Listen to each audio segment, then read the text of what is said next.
हाँ भैया, एमएमएस में कहानियों का दौर चालू है। इससे पहले मैंने समकोण त्रिभुज की पूरी कहानी पढ़ा दी है, स्केल एंड ट्रायंगल की पढ़ा दी है, और भी बहुत सारी कहानियां मैं आपको पढ़ा चुका हूँ। प्लेलिस्ट में जाके आप देख लेना। आज मैं आपको पढ़ाने आया हूँ समकोण त्रिभुज मतलब राइट एंगल। बहुत ज़्यादा इम्पॉर्टेंट है राइट एंगल पेपर के लिहाज से, और अक्सर पेपर में इससे सवाल पूछ लिए जाते हैं। एक बात हो गई। कहानी से मतलब ये है कि समकोण त्रिभुज से बनने वाली जितनी भी चीज हो सकती हैं एसएससी के अंदर, चाहे किसी भी एग्जाम में आई हो, वो आज मैं अभी इसी कहानी में पूरी खत्म कर दूंगा। अगर आप ये वीडियो पूरी देखते हैं तो यकीन मानेगा समकोण त्रिभुज फिर आपको कभी भी किसी से पढ़ने की जरूरत नहीं होगी, अनलेस आप प्रैक्टिस करना चाहें तो। बेसिक और इसके जितने भी फॉर्मूले होंगे वो सब मैं यहीं बता दूंगा। ठीक है, आइएगा चर्चाओं का दौर शुरू करते हैं। और सबसे पहले आप जानते हैं कि किसी भी राइट एंगल ट्रायंगल को अगर आप देखते हैं तो उसका एरिया की बात होती है। तो एरिया आप सब जानते हैं, यूनिवर्स फॉर्मूला होता है 1/2 आधार गुणा ऊंचाई। आधार मतलब यहाँ पर BC और ऊंचाई मतलब AB। ये इसका एरिया हो गया।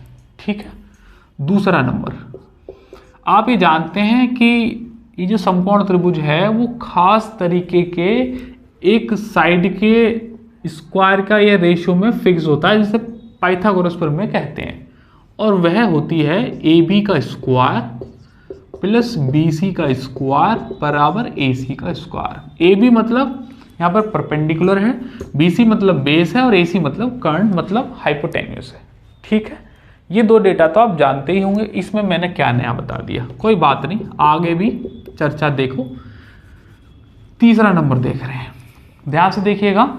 मान लीजिएगा कि मैं यहां से एक लंब डाल दूं, परपेंडिकुलर, यहां से एक परपेंडिकुलर डालूं एक हाइपोटेन्यूस पर। ठीक है, तब BM की वैल्यू क्या होगी? अगर BM परपेंडिकुलर है तब, ध्यान से देखना, जब PM परपेंडिकुलर है तो वैल्यू होगी इसकी AB into BC upon AC।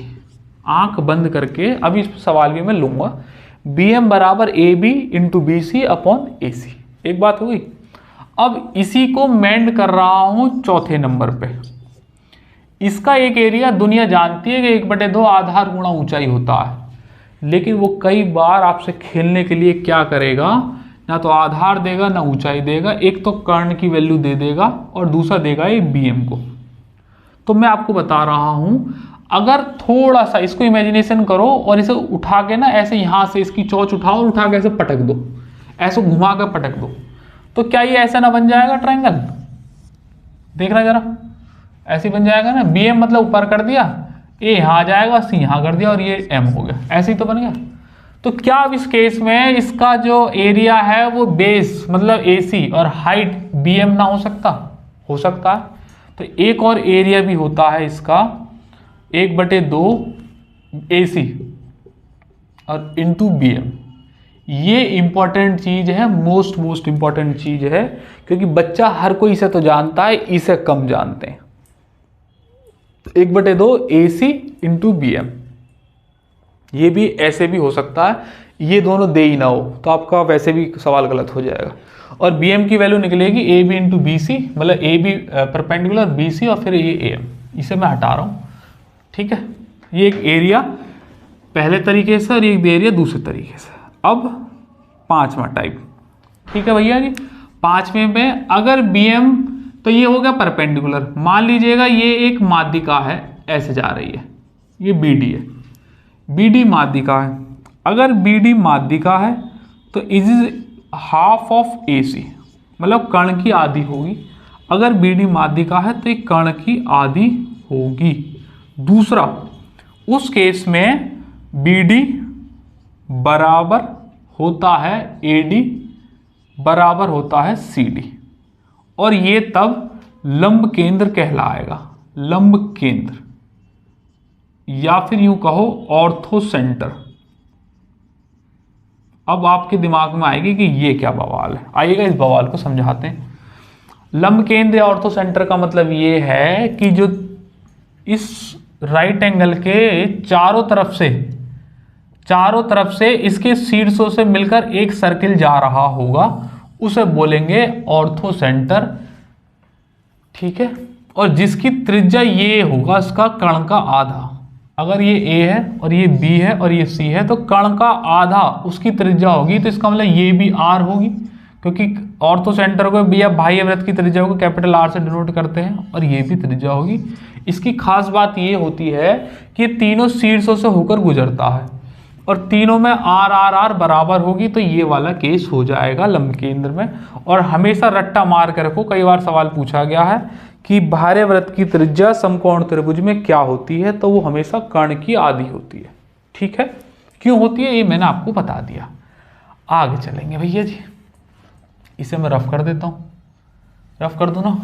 अच्छा, एक और भी इसका केस होता है, वो आपको तब यूज करना है जब इनसे काम ना बने। वो ये होता है एक रिलेशन कि BD का स्क्वायर बराबर हो जाएगा AD इंटू CD।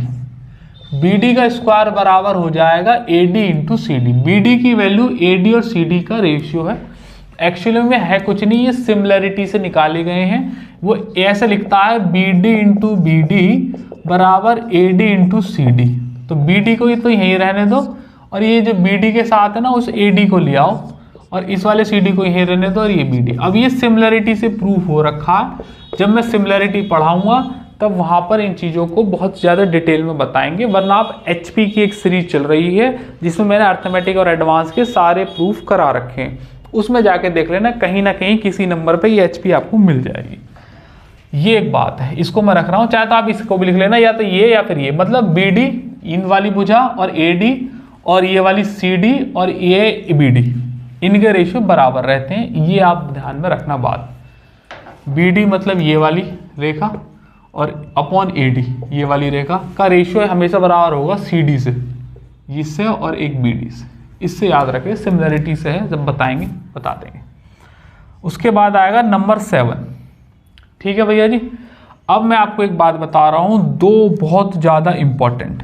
एक वैल्यू होती है AB का स्क्वायर बराबर AD इंटू AC। AB का स्क्वायर बराबर होगा, AB का स्क्वायर बराबर होगा AD इंटू AC। और दूसरा भैया जी एक 8वां नंबर कर लीजिएगा, अगर बेस से करेंगे उसे, तो BC का स्क्वायर बराबर होगा CD और इंटू AC। अब तुम CD या CM में कंफ्यूजन मत हो जाना, वो एक ही चीज़ देगा यहाँ पे। ठीक है ना, वो एक ही चीज़, मैं तो यहाँ तुम्हें समझाने के लिए आपको कर दिया, आप एक ही चीज़ इसको काउंट करके चलिएगा, वो एक ही चीज़ होगी। तो अगर कई बार ऐसा होता है कि ये वाली, इस पर बहुत सारे सवाल बने हुए हैं, और ये दोनों चीज़ वो तब पूछेगा आपसे जब इनमें से कुछ नहीं देना होगा और आपको सिर्फ इस लेवल की बनानी होगी, उसे अटकाना होगा इन सवालों पे। तो जनरली बच्चे स्टार्टिंग की 2-3 चीज़ पढ़ लेते हैं, बाकी ये सब चीज़ें नहीं पढ़ते हैं शॉर्ट ट्रैक तरीके में। तो ये एक रेशियो होता है AB का स्क्वायर बराबर AD इंटू AC, और अगर BC का स्क्वायर होता है तो CD अपॉन AC। ठीक है, ये भी सिमिलरिटी से ही निकलते हैं, लेकिन अभी मैं नहीं बता रहा हूँ सिमिलरिटी, जब पढ़ाऊंगा वहाँ देख लेना, और प्रूफ इनके देख लें तो HP में चले जाओ, प्लेलिस्ट में कहीं ना कहीं मिल जाएंगे। अच्छा भैया जी, ये हो गया एक बात। अब जब बात ऑर्थो सेंटर की हुई थी, मतलब बाह्य वृत्त की त्रिज्या की हुई थी, तो अंतःवृत्त की त्रिज्या की भी तो बात करनी चाहिए हमारी। 9 को कैसे लिखते हैं बे? IX या XI? 9 को ये 8 हो गए ना, अब ये तो 10 है, ये तो पता है मुझे। ऐसे लिखते हैं क्या? ऐसे IX लिखते हैं शायद, है ना? IX लिखते हैं। अगर मैं गलत लिख दूँ ना तो ये मत कहना मास्टर को गिनती नहीं आती है। अब रोमन नंबर है, रोमन थोड़ी आते हैं मास्टरों को। IX यही होता है मेरे हिसाब से 9। ठीक है, वरना देख लेना, कौन बात नहीं, हमारी जगह तो भर गई यार, क्या ही बताएं यार। चलो कोई बात नहीं, मान लीजिएगा ये एक छोटा सा एक राइट एंगल है, अंतःवृत्त की त्रिज्या बता रहा हूँ, तो अंतःवृत्त की त्रिज्या होती है J वाली, ये जो तीनों साइडों से टच करके जाएगा, और जो बाह्य वृत्त होता है वो तीनों ये शीर्षों को टच करके जाता है। ठीक है, तो इसको R से डिनोट करेंगे, ये कैपिटल R से। तो कैपिटल R तो अभी बताया था मैंने, कर्ण की आधी होती है, मतलब बाह्य वृत्त की त्रिज्या लिख लेना कैपिटल R। जो स्मॉल r होता है ना, जो स्मॉल r होता है वह दो तरीके से निकलेगा, R बराबर डेल्टा अपॉन S। एक तो ऐसे निकलता है, ये जो डेल्टा है ना, ये त्रिभुज का एरिया है, जो हम एरिया निकालेंगे यहाँ से या फिर इस वाले से, और ये जो एस है ना, ये है अर्ध परिमाप, मतलब हाफ सेमी पैरामीटर। और इस एस की वैल्यू होती है ए प्लस बी प्लस के सी और by 2। A plus B plus C by 2 मतलब तीनों साइडों का सम बाई 2। और इससे अंत्यवृत्त की त्रिज्या निकल जाएगी, इस अंत्यवृत्त की डाल देने से बाह्यवृत्त की डाल देना। अब मैं इसे रफ कर रहा हूं क्योंकि हमारा जो बोर्ड है बहुत ही ज़्यादा बड़ा है नालायक, और ये भर चुका है। तो हम इसको मिटा रहे हैं, इसको भी मिटा रहे हैं, इसको भी, इसको भी, इसको भी, इसको भी, बस इसे भी हटाओ, मैं लिखता रहा आप पर। तो ये हो गया।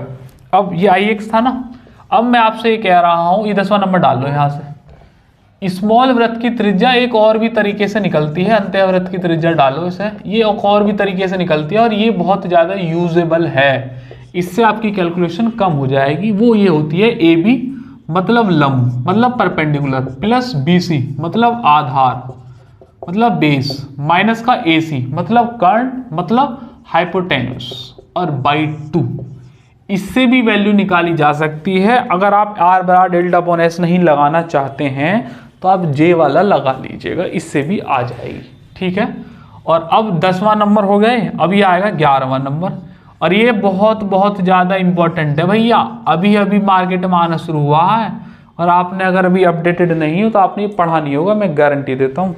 त्रिभुज का एरिया निकालने का एक फॉर्मूला भी होता है जो with the help of R और कैपिटल R से निकाला जाता है, that is R square plus के 2R इंटू R। ये अगर आप जानते हैं ना समकोण त्रिभुज में, अभी अगर आप वीडियो देख रहे हैं और आप मेरे बताने से पहले ही जानते हैं तो समझ लीजिएगा आपकी राइट एंगल पर बहुत अच्छी कमांड है, या फिर मैं आपसे कहता हूं कि आपकी ज्योमेट्री पे बहुत अच्छी कमांड है। कमांड नहीं, कमांड है। तब अगर आप ये जानते हैं, और मैंने आपको ये 11 चीज़ बताई हैं, 11 में से अगर आपको 50% से भी ज़्यादा चीज़ें आती थी पहले से ही, तो आप ज्योमेट्री में या इस राइट एंगल में बहुत अच्छे खासे लेवल पर चलने लग रहे हैं, ऐसा आप मान लीजिएगा। एक बात हो गई। ओके भैया, ओके भैया। अब 12वीं भाई, देखो रोमन नंबर गलती हो जाए ना तो कोई ऐसी बात नहीं है। मैंने अभी 2 रिजल्ट लिखवाए थे आपको कि AB का स्क्वायर बराबर होता है AD इंटू AC, और BC का स्क्वायर होता है बराबर CD इंटू AC। आप क्या कीजिएगा, पहले तो इसे रफ कर दीजिएगा और इन दोनों इक्वेशंस को डिवाइड मार दो, इन दोनों इक्वेशन को डिवाइड मार दो आपस में। तो यहाँ से निकल के आ गया कि AB का स्क्वायर अपॉन BC का स्क्वायर बराबर AC खत्म, AD अपॉन CD हो गया एक बात। ठीक है। दूसरा, इसको स्क्वायर को इधर भेजेंगे तो अंडर रूट हो जाएगा, तो AB अपॉन BC बराबर होता है अंडर रूट में AD अपॉन CD। ये दूसरी बात आप ध्यान में रखिएगा कि अगर AD और CD निकालने होंगे, ध्यान समझना इस चीज को, अगर AD और CD निकालने होंगे तो AB स्क्वायर और BC स्क्वायर करके रेशियो ले दूंगा, वही AD और CD का रेशियो आएगा। और अगर मुझे AB और BC निकालने होंगे तो AD और CD का रेशियो लेकर अंडर रूट ले दूंगा, तब भी AB और BC निकल जाएंगे। ठीक है। अब बोलते नहीं है खस्मा। ये कुल मिलाकर मैंने आपको 12 चीज़ बताई हैं। एरिया निकालना बता दिए 3 तरीके से। पहला 1 बटे तो आधार गुणा ऊंचाई, दूसरा ये वाला आधार और वो वाली मतलब ये वाली ऊंचाई और ये वाला आधार कर्ण वाला।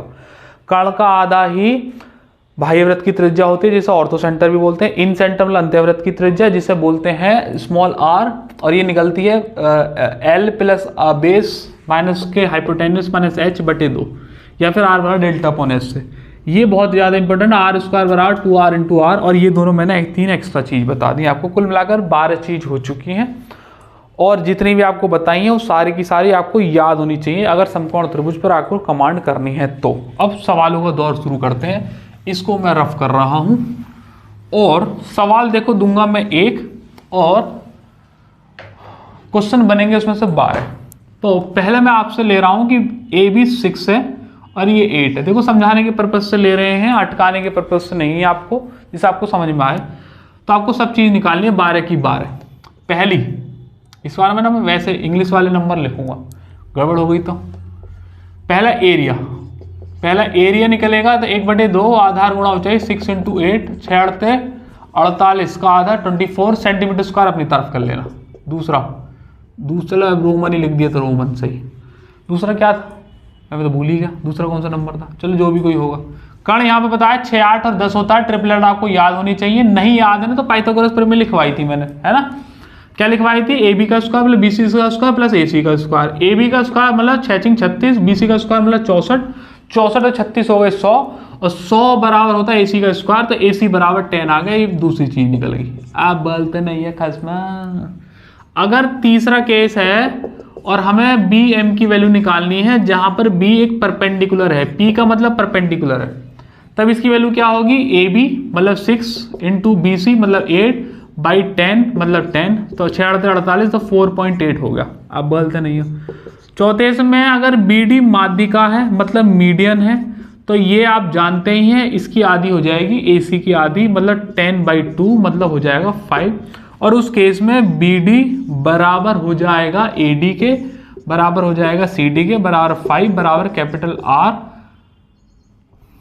बाह्य वृत्त की त्रिज्या, बाह्य वृत्त की त्रिज्या जो कण की आधी होती है।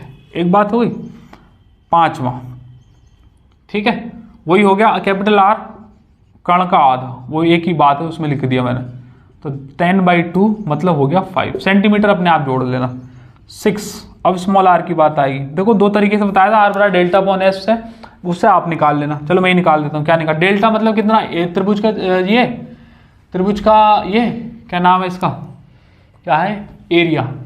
डेल्टा मतलब 24/s, s कैसे निकलता है, हाफ ऑफ पेरीमीटर। 6 और 8 14, 14 और 10 24 का आधा 12, और इसकी वैल्यू आ जाएगी यहाँ पे 2।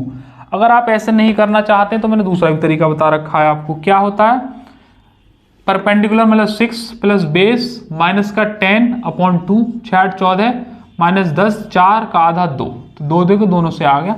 यहाँ पर कैलकुलेशन थोड़ी ज़्यादा थी, यहाँ पर कम है, और आपको कम वाली पे ही ज़्यादा फोकस करना चाहिए। छठी चीज़ हो गई। अब यहाँ से हम सातवीं चीज़ निकालेंगे। सातवीं क्या चीज़ थी, AB का स्क्वायर, मतलब हमें निकालनी है AD, तो हमें AB वाली वैल्यू लेनी पड़ेगी। AB स्क्वायर बराबर AD इंटू AC, तो AD निकलेगी यहाँ से, AB का स्क्वायर मतलब 6 6 36 बटे AC 10, तो हो जाएगा 3.6। फिर निकालेंगे आठवीं चीज़, अब निकालनी है मुझे CD, तो CD के लिए नीचे वाली लेना पड़ेगा। BC का स्क्वायर बराबर CD इंटू AC, BC का मतलब हो गया 8 64 बराबर CD इंटू AC मतलब 10, तो CD बराबर हो जाएगा 6.4। अब देखो अगर हमने ये सही निकाली है ना, तो देखो AD कितना है, AD 3.6 और CD कितना है 6.4, मतलब ये वाली वैल्यू है 3.6 और ये वाली वैल्यू है 6.4। एक बात हो गई। तो मैं कह रहा हूँ ये पूरी मिलकर तो AC फॉर्मेशन करनी है, और AC तो पहले से ही 10 थी, तो इन दोनों को जोड़ के 10 ही आना चाहिए, तो 6.4 3.6 को ऐड करेंगे तो 10 बन जाएगा ये। इसका मतलब हमने जो निकाला है बिल्कुल सही है, क्रॉस कर लिया हमने, ठीक है। आठवां हो गया।